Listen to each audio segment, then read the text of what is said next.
शंकर भगवान माता पार्वती से राम कथा सुना रहे हैं। डोंगरे जी महाराज तत्वास रामायण में कहते हैं कि महाराज दशरथ के घर 3 प्रधान रानियाँ थी, परंतु राजा के कोई संतान नहीं थी।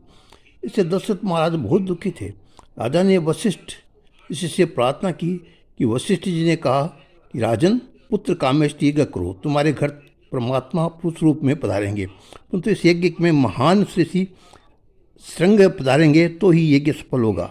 ऋषि श्रृंग युवान ऋषि के पुत्र थे। युवान ऋषि के पुत्र श्रृंग ऋषि को जन्म से ही माता से अलग कर दिया गया था। श्रृंग ऋषि की ऐसी रीति था कि उनको कोई स्त्री का दर्शन न हो सके। स्पर्श की तो बात ही कहाँ थी, किसी भी स्त्री का दर्शन तक उनको नहीं हुआ। उनको ये भी पता नहीं था कि जगत में स्त्री भी होती है क्या।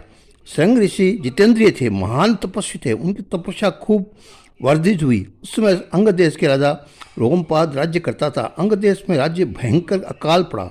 अनावृष्टि के कारण प्रजा बहुत दुखी हुई। तब ब्राह्मणों ने राजा को सलाह दी कि जितेंद्रिय तथा विद्याव्रत और तप के धनी श्रृंग ऋषि यहाँ पधारे तो वृष्टि हो जाएगी। श्रृंग ऋषि शीघ्र ही बुलाने के लिए राजा के मंत्री और पुरोहितों को आज्ञा दी, परंतु सभी को हिमान मुनि के साप का भय लगा। अंत में उन्होंने एक युक्ति की। वैश्याओं को हिमान ऋषि के आश्रम में भेजकर उनके पुत्र श्रृंग ऋषि को मोहित करके अंगद देश में ले आने का निश्चय किया। अनेक वैश्याओं को मुनि के पास भेजा। हिमांड मुनि किसी कार्य के लिए आश्रम छोड़कर दूर वन में गए हुए थे, तभी पहचान बढ़ाकर वैश्या श्रृंग ऋषि के पास गई। प्रथम तो श्रृंग ऋषि वैश्याओं को पहचान ही नहीं सके, वे उनको महात्मा ही समझते थे। पीछे तो वैश्याओं ने हाव भाव, तान मान, मिष्ठान आदि पदार्थों से श्रृंग ऋषि को मोहित कर लिया। त्याग विचार पूर्वक विचार होना चाहिए। अज्ञान से किया हुआ त्याग टिकता नहीं है। हिमांड ऋषि की ये भूल थी। श्रृंग ऋषि को उन्होंने स्त्री विषय में अज्ञान रखा था, इसलिए स्त्री के संसार में आते उनका त्याग टिक नहीं सका। श्रृंग ऋषि कामांध हुए। वैश्या में को उनको रोमपाद राजा के नगर में ले जाने को सफल हुई। श्रृंग ऋषि आगमन होते ही अंग देश में वृष्टि हो गई। सर्वत्र आनंद फैल गया। प्रश्न होकर राजा ने ऋषि का अच्छा सम्मान किया और अपनी पुत्री शांता का उसके साथ विवाह कर दिया। श्रृंग ऋषि सोमपाद राजा की नगरी में ही पत्नी के साथ संयम रहने लगे। वशिष्ठ ने राजा दशरथ राजा से कहा कि वे निर्विकार से यहाँ आवे तभी यज्ञ सफल होगा। तुम श्रृंग ऋषि को बुलाओ। श्रृंग ऋषि को अयोध्या में ले आया गया। वशिष्ठ जी ने श्रृंग ऋषि द्वारा राजा दशरथ के पुत्र कामेष्टि यज्ञ करवाया। यज्ञ में देवता प्रत्यक्ष होकर आयुवर्ग ग्रहण करते हैं। त्रिकाल संध्या करने वाला तपस्वी ब्राह्मण सिद्ध जिस देवता का मंत्र बोले वह मंत्र पूरा होता है, उसके पहले ही उस देवता को यज्ञ मंडप में प्रकट होना पड़ता है।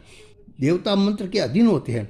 जहाँ वशिष्ठ ऋषि आचार्य है और जहाँ श्रृंग ऋषि विराजे हुए हैं, वहाँ दशरथ राजा के यज्ञ में देवता प्रकट होते हैं, आयुवर्ग ग्रहण करते हैं, परमानंद उपस्थित रहते हैं। पूर्णाहुति के समय यज्ञ कुंड में अग्निदेव बाहर आए। स्वर्ण पात्र में पायस लेकर अग्निदेव पदार्थ हैं। यज्ञ नारायण सबका मनोरथ सफल करने को तैयार है। ये सबको बुलाते हैं, तुम तो हमारा आराधना करो, मैं तुम्हारी सब कामना पूर्ण करूँगा। प्रत्यक्ष अग्निदेव वहाँ प्रकट हुए और दशरथ राजा को प्रसाद देकर वहाँ वे कहते हैं, तुम्हारे घर 4 बालक प्रकट होंगे, वे तुम्हारी कीर्ति का विस्तार करेंगे, तुमको अतिशय सुखी करेंगे। दशरथ महाराज को आशीर्वाद देकर अग्निदेव अंतर्धान हो गए। दशरथ राजा को अत्यंत आनंद हुआ। प्रसाद माथे चढ़ाया। वशिष्ठ ऋषि को वंदन करके राजा ने कहा, गुरुदेव तुम्हारी कृपा से मुझे ये प्रसाद प्राप्त हुआ है, अब मैं इसका क्या करूं?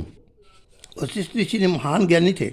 उन्होंने विचार करके कहा कि राजन, कौशल्या धर्मपत्नी है। यज्ञ में जो प्रसाद मिला उसका अधिकार धर्मपत्नी पर होता है। केकई धर्मपत्नी नहीं है, भागपत्नी है, इसलिए प्रसाद का मुख्य अधिकार कौशल्या जी को। आधा भाग कौशल्या जी को दिया गया, बाकी का जो आधा रहा उसके 2 भाग किए गए। एक भाग केकई को दिया गया और एक भाग सुमित्रा को दिया गया।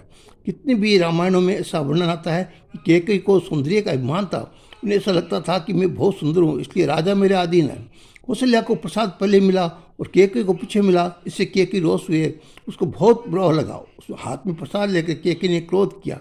कर्कश वाणी से उसने दशरथ महाराज को अपमान किया और उसने दशरथ महाराज के कहा, मुझे पीछे प्रसाद क्यों दिया? तुम क्या समझते हो, मुझे बाजार से खरीद कर लाए हो? तुमको एक ज्ञान होना चाहिए है कि नहीं? तुम्हारा ये प्रसाद मुझे लेना नहीं है। कर्कश वाणी से जो पति दिल दुखावे वह है केकई। केकई ने प्रसाद का अपमान किया। उसी समय भगवान शंकर की प्रेरणा से एक चील वहाँ आई और केकई के प्रसाद से हाथ से प्रसाद उठाकर ले गई। अंजन पर्वत पर श्री अंजनी माता देवी भगवान शंकर की आराधना कर रही थी। अंजनी देवी की इच्छा थी कि मेरे घर शंकर के समान पुत्र, महान पुत्र हो। वो शिवजी के समान महान भगवत पुत्र मेरे घर आवे, इसलिए अंजनी माँ पंचाक्षर शिव मंत्र का जप करती थी। भगवान शंकर की आराधना करती थी। शिवजी की प्रेरणा से चील ने केके के हाथ में से उठाया हुआ प्रसाद लाकर अंजनी माँ के हाथ में डाल दिया। माता अंजनी के नेत्र शिवजी के ध्यान में बंद थे। अंजनी माँ ने ऐसा माना कि मुझे तो शिवजी ने ही ये प्रसाद दिया है, इसलिए अंजनी माँ प्रसाद खा गई। प्रसाद भक्षण करने से अंजनी माँ के पेट में गर्भ हुआ, आनंद हुआ। 9 मास परिपूर्ण हुए। परम पुत्र परम पवित्र समय प्राप्त हुआ। चैत्र मास से शुक्ल पक्ष पूर्णिमा को तिथि के सूर्योदय के समय हुआ। उसी समय श्री हनुमान जी का प्रगट्य हुआ। सूर्योदय हो चुका था। सूर्य का लाल बिंब क्षितिज पर छाया हुआ था। हनुमान जी महाराज को भूख लगी तो सूर्य को फल समझ कर उसे खाने के लिए बालक होते हुए भी आकाश में उड़े। हाहाकार हो गया। इंद्र ने क्रोध करके हनुमान जी के ऊपर वज्र फेंका। इससे उनकी ठोड़ी जबड़ा टूट गया। तब से वे हनुमान नाम से पहचाने जाने लगे। पुत्र को घायल देख पवन देव ने क्रोध किया और तीनों लोकों में वायु को बंद कर दिया। तीनों लोग अकुला उठे। सब देवता घबरा गए। देवता पवन देवती की स्तुति करने लगे। पवन देवता को प्रसन्न करने को ब्रह्मा जी ने वरदान दिया कि तेरा पुत्र युद्ध में किसी भी शस्त्र और अस्त्र से अवैध रहेगा। अस्त्र हनुमान जी की लीला दिव्य है। इस ओर केकई प्रसाद चील ले गई। उससे उन्हें बहुत पछतावा हुआ। वो दुखी होकर रोने लगी। उस समय कौशल्या को दया आई, इसलिए कौशल्या ने अपने मिले हुए प्रसाद में से थोड़ा भाग केकई को दे दिया। सुमित्रा कौशल्या के सत्संग में रहती थी। कौशल्या जी ने केकई को प्रसाद दिया। ऐसा देखकर सुमित्रा भी अपने प्रसाद में से थोड़ा भाग केकई को दे दिया। प्रसाद का भक्षण करने से तीनों रानियाँ सगर्भा हो गई। परमानंद हुआ। वशिष्ठ ऋषि ने दशरथ राजा से कहा, सगर्भा स्त्री की इच्छा परिपूर्ण करना चाहिए। पति का धर्म है। रानी से जो कुछ इच्छा हो उसे तुम परिपूर्ण करो। दशरथ महाराज सुमित्रा जी के महल में पधारे और सुमित्रा जी पूछा, महारानी तुम्हारी क्या इच्छा है? गुरुदेव आज्ञा से मैं आया हूँ, तुम्हारी मैं इच्छा पूरी करूँगा। इस तरह डोंगरे जी महाराज कथा आगे राम कथा सुनाते हैं। डोंगरे जी महाराज कहते हैं शिव जी पार्वती को जो कथा सुना रहे हैं वही मैं आपको कथा सुना रहा हूँ। ओ जय श्री राम।